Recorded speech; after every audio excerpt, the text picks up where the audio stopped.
Anyway, let's see what we get.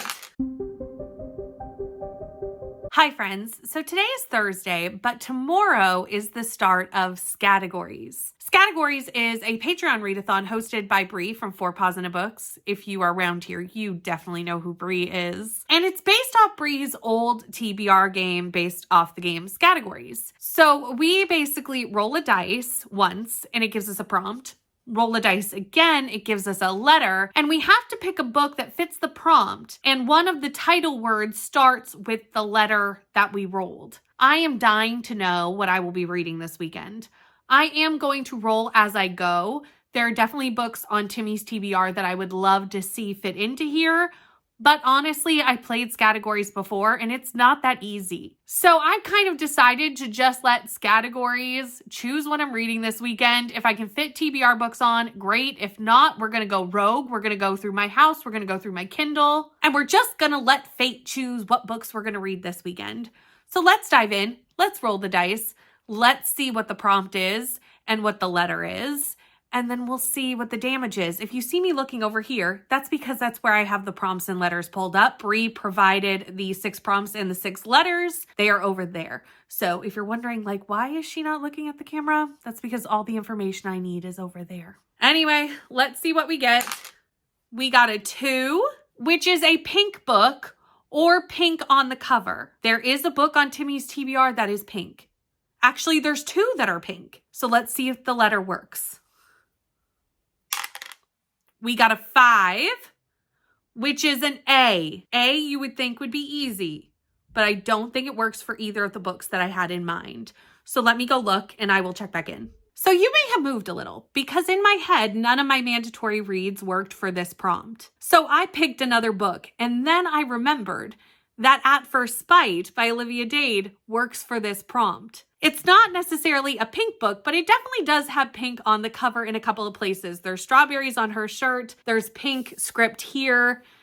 So it works in a couple of ways. This book is on Timmy's TBR. It's my Patreon buddy read for this month, so I have to read this anyway, so this is perfect. Plus, Bree loves this book. So since this is Bree's readathon, isn't it perfect to read one of Bree's favorite books from this year? I think it's meant to be. So here we are. I'm going to be reading Olivia Dade's At First Spite. I'm going to start this off tomorrow when the readathon actually starts, but now I picked it. Now I know what I'm doing for tomorrow, and I'm actually very excited.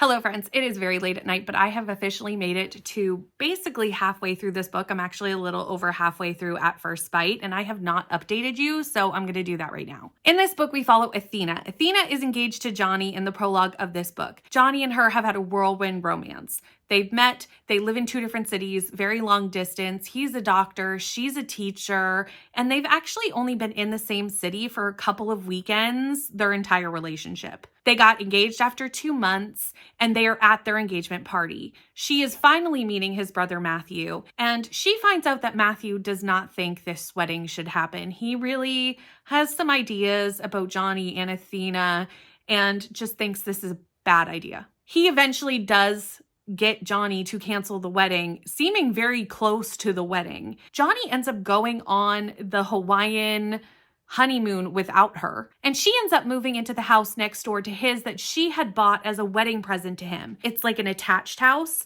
So she bought the house so that they could expand his house because he's always had a dream of doing that. Well, now she's stuck with this mortgage and she's already given up her job. She's given up all her furniture. She's given up everything to move where he lives, and he has left her high and dry. She obviously blames both of them, not just Johnny, but definitely Johnny too, and Matthew. And when she moves in, she finds out Matthew lives across the street. But like, there's only a very narrow alleyway that kind of keeps them apart. Like, they're basically 4 feet apart. Their windows, you can see like in each other's apartments, like they're very close together. Athena immediately is not pleased with this outcome. Johnny is nowhere to be seen. He's off in Hawaii, but Matthew's around and she kind of wishes he wasn't. So she starts to kind of make his life a living hell. First, she starts with small things. She starts like moving, like his numbers on his door. She starts small, then she starts racketing up the pranks to make his life difficult. He, however,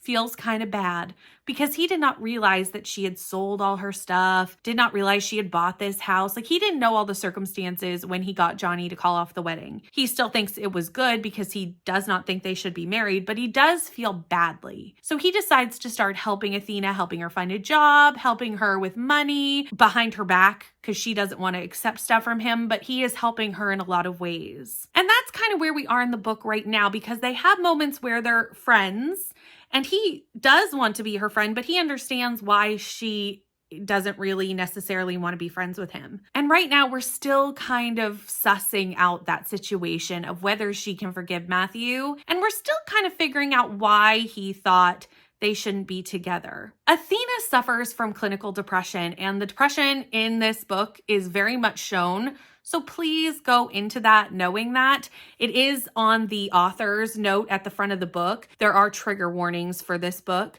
So I do appreciate when an author puts that in a book. I really, really do. So thank you, Olivia Dade, for that. I will say that I really do relate to Athena in a lot of ways.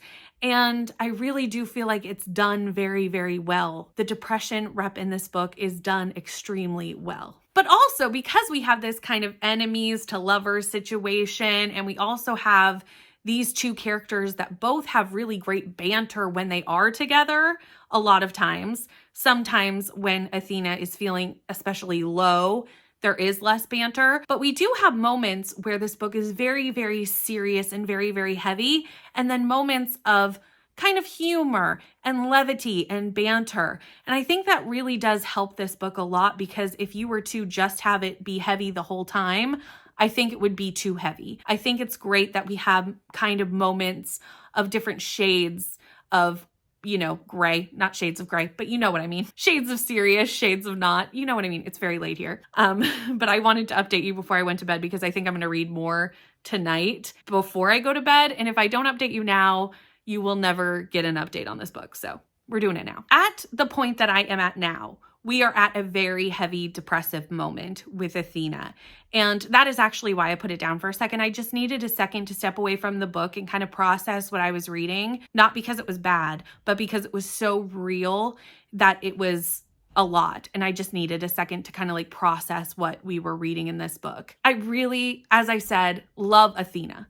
I really relate to Athena. I really do enjoy Athena as a character, and 70 to 80% of the time I'm enjoying Matthew. There are moments where Matthew is making choices, and I think it's because Matthew really likes to help.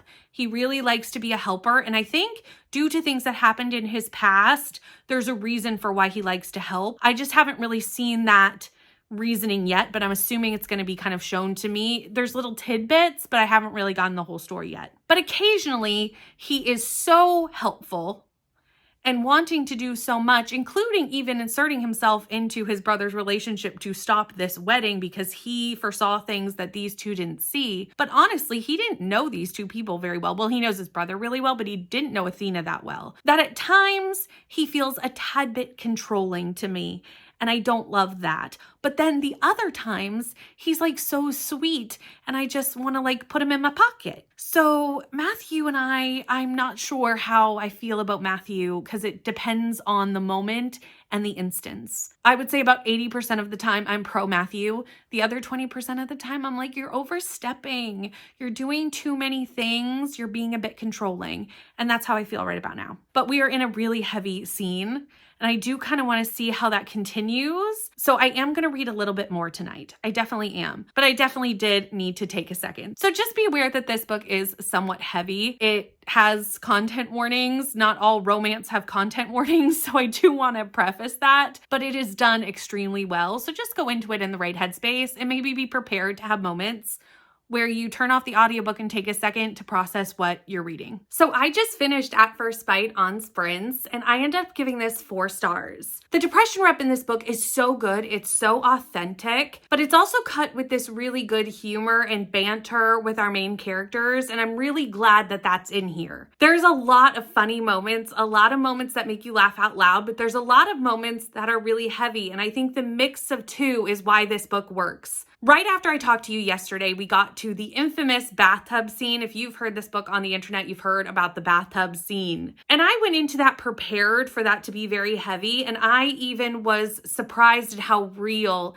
and how much I related to moments of that, not necessarily every bit of it, but moments of that. And it was very real. It brought tears to my eyes, and I did have to take a second after reading that and then finish it today. And that is what I really loved about this book, was the representation. That is what this book shines for, but also just our main character, Athena. Athena is so relatable to me as a person, so I believe that that's why I love this book so much. The reason it didn't get 5 stars is Matthew. I kind of mentioned in the first update that 75-80% of the time I loved Matthew. But there was just an underlying bit about Matthew that to me came off a little bit enabling to his brother, a little bit controlling to Athena. Not a lot, it was very little. Most of the time he was a sweet teddy bear and was very sweet and kind, but there was just something in there that I did not work with. That did not work for me. It was a very small bit of Matthew, but it was there. And for that reason, it did just take away the 5-star feels of this book for me. But I still gave it 4 stars. It's a very good romance, and I'm really glad that I read it this weekend for Scattergories. Since I'm currently on Scattergories Sprints with Bree for Patreons, I did a live roll. So I will insert that clip right now. It's your turn to read, or to roll. Let's see, everyone. A 4. A 2024 release. That's easy. Yeah, well, not much on my TBR would fit, so we're going to have to... We have already decided this weekend is mood reading. So none the of my TBR is a Monday problem. So we're going to really have to think outside the box here, everyone. And a 2, an L.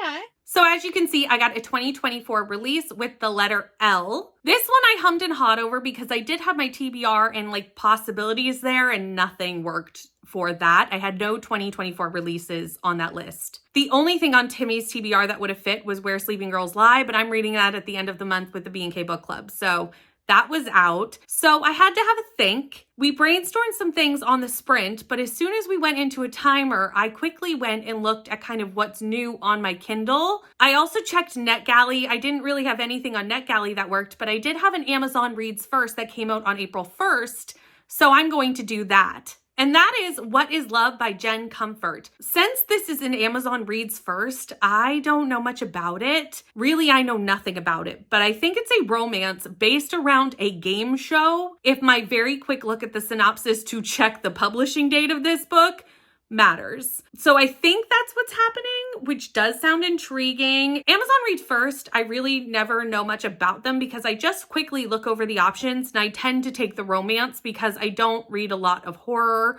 or lit fic. Sometimes I will go with the thriller option, but the romance option tends to be the one I pick up. And obviously that is the case with this book. So I'm going to read some of it tonight, and then I will check in with you and actually tell you what it's about later, because this one I really know almost nothing about.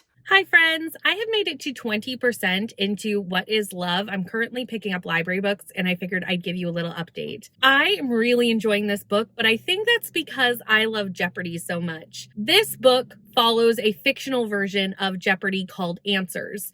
And even in the author's note at the beginning of the book, we have the author kind of explaining her love for Jeopardy, but also that for legal reasons, the game show is reminiscent, but not exactly the same. But in a lot of ways, it definitely is, because you answer with a question, you have daily duplexes instead of daily doubles. If you love Jeopardy, you will definitely see the influences of it in this book. In this book, we meet Teddy and Maxine a year ahead of where we are in the book for most of the time. Teddy is on a winning streak. He has won 75 games, and then all of a sudden Maxine comes in and ends his winning streak. And he is kind of pompous a little bit at the start of this book. I think once you get to know Teddy, you get to know him a little bit better, but he comes off that way at first. He has kind of a traditional education, and he kind of looks down on Maxine at first, kind of thinking there's no way she can beat him because she doesn't have a traditional education. They have a moment where they kind of hook up the night before she defeats him, and that kind of throws him off, and he kind of wonders if she did it on purpose. She didn't, but he always does have that in the back of his mind of whether she did. Fast forward to a year later when they come back to do the champion winners tournament. He has won more games than Maxine, but she actually ended up winning more money when she did her run on answers, which is really interesting because if you actually watch Jeopardy, you know there are some players who've talked about their strategies, and you know there's some that play really aggressively and some that don't, and it has worked variously well for other people. So they come back for the Tournament of Champions for answers, and Maxine does not do well, and Teddy actually beats her in that tournament. Now the TV show has been picked up by a streaming service, and they are going to have all the best players come back and play an ultimate tournament. Maxine does not want to play. She was embarrassed at the Tournament of Champions, so she does not want to come back, but Teddy does convince her because they are rivals. And they really want to find out who is the best of the two of them. Obviously, sparks kind of still fly, but we haven't really seen much of that after that very first night. But they definitely have a lot of great banter between the two of them. And their banter is very much trivial based, which is kind of fun to see. Like, if you love trivia, I think you'd really enjoy the banter in this book. I'm only 20% in, so I'm excited to jump back in. I have the audiobook, so I might even listen to it while I pick up my errands. So I'm going to head off and continue now. So it is Monday, and technically Scattergorathon and Scattergories is over, but I am not finished my book yet. So I am making the executive decision to run Scattergorathon into Monday. Since it's not a competitive readathon, I think this is totally fine because I want to finish this book because I'm really enjoying it. I am currently 74% into What is Love, and it is really fun. I do really think that I enjoy this because I do love Jeopardy so much, but also I really do like these characters and the storyline. They have really good banter, and also I've had a few spicy scenes and they're pretty good as well. So this is winning me over very quickly. After I talk to you, we find out that they are both doing this Tournament of Champions, this ultimate tournament. And then they find out that the #1 ranked player who has not played a answers game in like 20 years has come back to compete in this tournament. Teddy and Maxine really thought one of them would win. They were #2 and #3, like they were the rivalry, and now they think they have no chance. So they decide to team up to help each other study in order to take down this big player. They both know that where one of them has strengths, the other one has weaknesses, and vice versa. So they can really, really help each other. One thing I absolutely love about this book is the ADHD representation. Maxine has ADHD. And I really feel like we are doing great things showing what that looks like in women because we know that it's different. And just neurodiversity as a whole. We see Maxine also working with neurodiverse children. It's not in the book that much. It's kind of talked about off page. But I do love this look of looking at how neurodiverse people learn differently. And also seeing Maxine rocking it and using her ADHD as a strength, but also knowing that it means she has to do some things differently in order to be successful in answers. It's not representation that I see in books very often, and I'm really enjoying seeing it in this one. I also wanted to mention that in this book, we have a forced proximity trope. So that's something you may want to know about because if you love that trope, you might want to know that it's in this book. They decide to live together in Teddy's home for various reasons while they are studying leading up to the tournament. They have about 5 weeks leading up to the tournament, and they end up staying in Teddy's home. Obviously, this may be the time where we start ratcheting up our smutty scenes that we see in this book. I really do think these two people complement each other so well, not just in the game show where maybe his strengths are her weaknesses and her strengths are his weaknesses, but also in life. He is very linear in his life, and he really is not one to kind of stretch outside his comfort zone, where Maxine is ready to take on any challenge. And she's pulling it out of Teddy as much as she can, and I think that's really fun to see. But he is also helping her with a lot of things as well, so I really do like their relationship and their balance. And I'm interested to see how this wraps up. I'm assuming it wraps up at the tournament that we've been kind of leading up to this entire book. So I have about an hour and a half at my current listening speed of this book left. So I'm going to finish that today and I will chat with you when I finish. But we're just going to put this vlog into Monday. So since I updated you at 80% yesterday, there's really not much that I can tell you past what I told you except for my star rating, and that's pretty much it. I ended up giving this book 4 stars. I really enjoyed the Jeopardy part of this book. I will say the last chapter was a little bit lackluster for me, but not so much that it changed my rating or took away from my overall enjoyment of the book. But that is my last book for Scattergories. We ended up reading 2 fantastic romances in this book. And I really did enjoy my weekend of mood reading and letting the dice kind of pick what I was reading. Because sometimes you just need to throw out your TBR and go with what the universe wants you to read. And I'm so glad I did that this weekend. At first, Spite was on my TBR, but What is Love is definitely one that I had no intention of getting to anytime soon. And I'm so glad I picked it up this weekend. Thank you so much for hanging out with me for my Scattergories Chooses My Reads vlog. Please like, comment, and subscribe, and I'll see you in the next one. Bye.